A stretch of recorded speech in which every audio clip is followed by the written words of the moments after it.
Today's podcast is brought to you by Kentucky Farm Bureau Insurance. Accidents happen.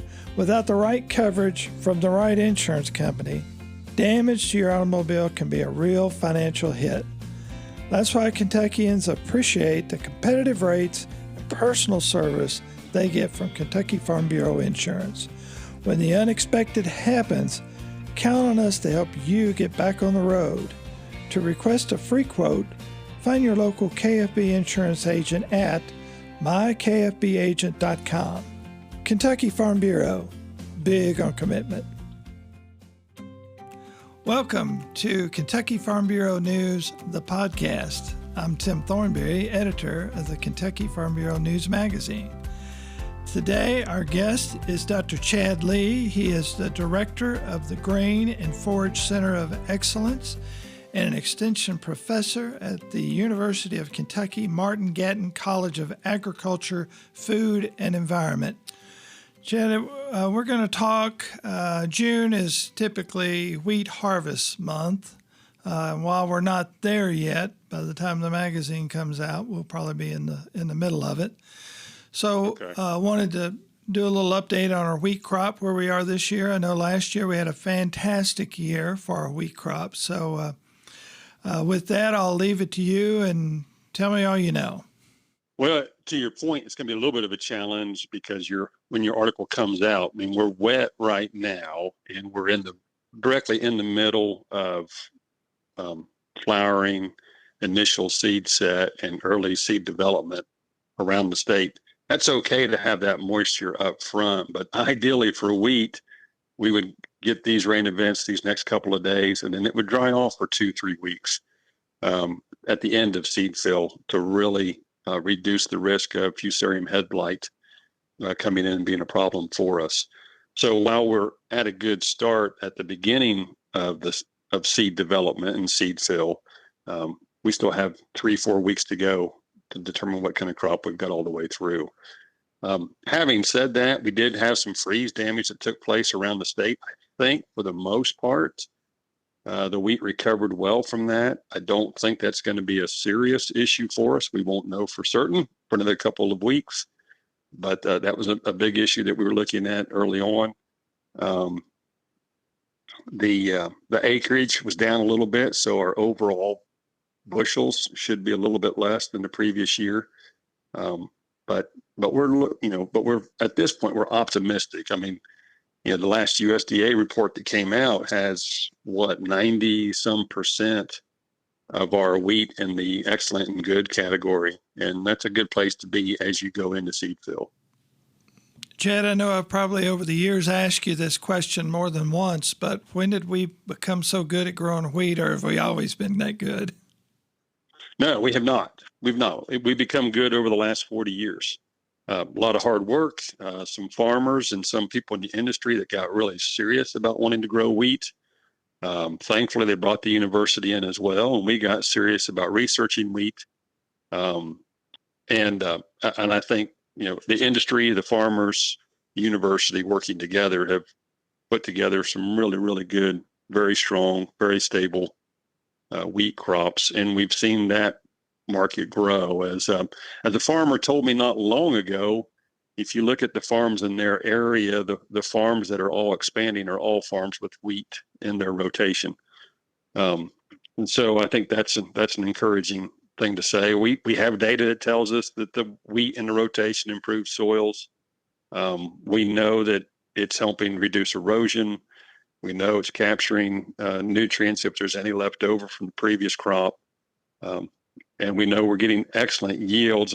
And back to the farmers on this and on logistics, farmers have done a really good job of harvesting wheat, drying it, storing it at good quality levels that's suitable for food production on a very consistent basis. And so it's a real big success story for Kentucky agriculture.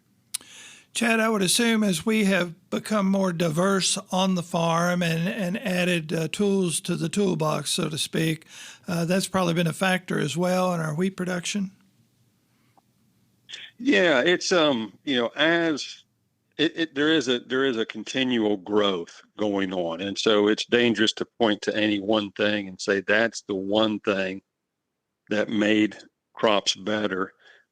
It's the combination of all of it. It's the ability to handle logistics better with newer machinery. It's GPS, GIS. It's individual section control. It's crop scouting. Most of these farmers that have really good wheat pay to have crop scouting done, whether they pay for it internally with somebody or they pay somebody externally to scout the crop and help them manage it.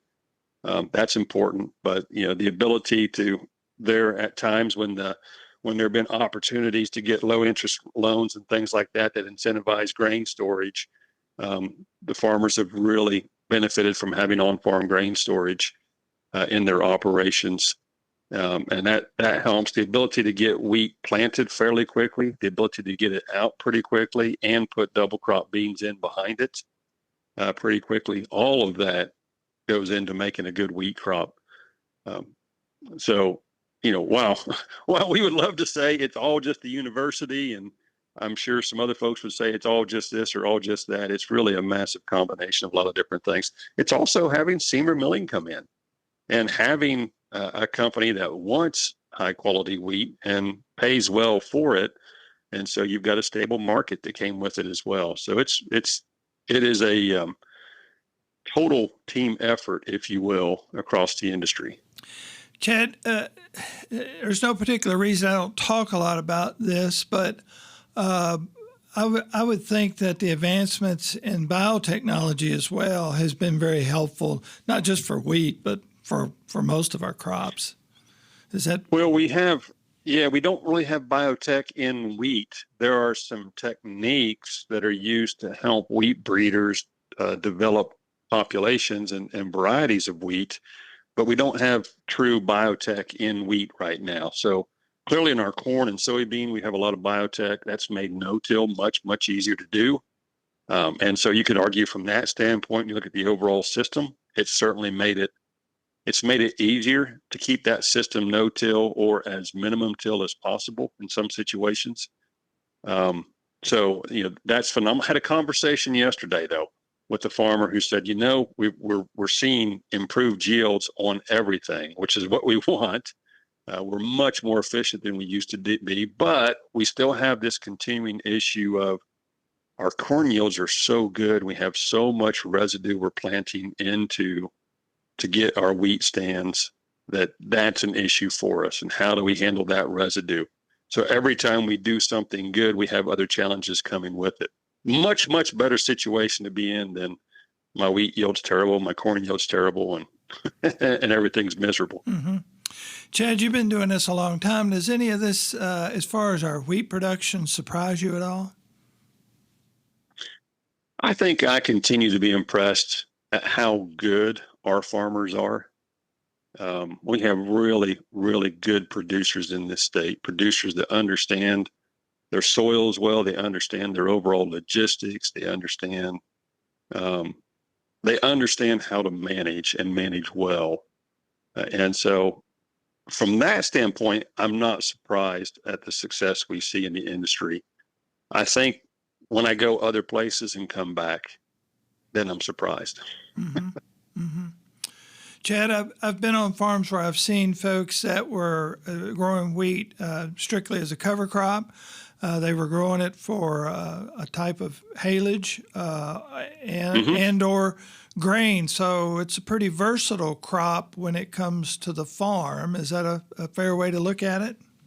Yeah, it's very versatile. And wheat as a cover crop has been done for a long, long time. In fact, if you go back before that 40-year period, a lot of the wheat taken to grain had been grown essentially as a cover crop. And if it looked good and markets were favorable, farmers would keep some of it and harvest it for grain. And so it's fairly low management, it's fairly low expense, but it also ended up in fairly low yields as well. But yeah, wheat's phenomenally flexible in our system. It's a great cover crop behind tobacco acres. It'll work well as a cover crop in other situations. But I would also say the very best wheat cover crop is a wheat crop we take to grain. We get our best root development from that. We get our most biomass from that. It is by far our best cover crop system is to have wheat go to grain. Chad, I hope I'm not mistaken about this next thing, but I was on a farm 2 or 3 weeks ago, and it was primarily a grain production farm, but they had cattle. And the farmer there told me that in some instances, they were grazing their cattle on some of the wheat land. For whatever reason, it wasn't going to turn out to be maybe an overly great crop for grain production or whatever the reason, but he had cattle grazing on wheat, and he said it was great. I'd never seen that before.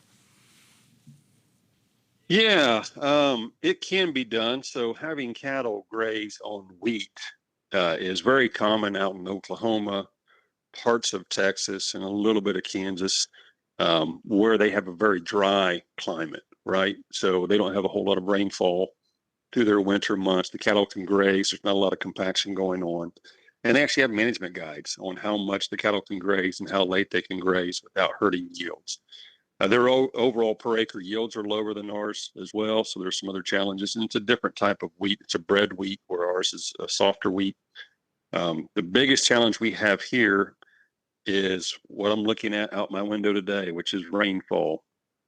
We tend to have higher rainfall total. We tend to be a little bit wetter in the winter. And as any cattle farmer will tell you, dealing with mudded spots where cattle, particularly where they tend to congregate, is an issue. And so as a result, the biggest challenge with putting cattle on wheat fields is compaction. As long as they're not overly stocked on those fields, it can be done. Obviously, it's a way to provide some forage to them that they may not otherwise be getting. We have some producers, I'll change it around. We have some producers that are growing wheat strictly to have it grazed as well. And they'll seed it into some permanent pastures, but they're trying to get some growth off of that crop when the perennials typically aren't growing. And so it's viable that way. But back to a wheat for grain field being grazed, it can be done. It just needs to be at very low stocking rates. And then the cattle have to be pulled off before that wheat goes into reproductive development. That's interesting.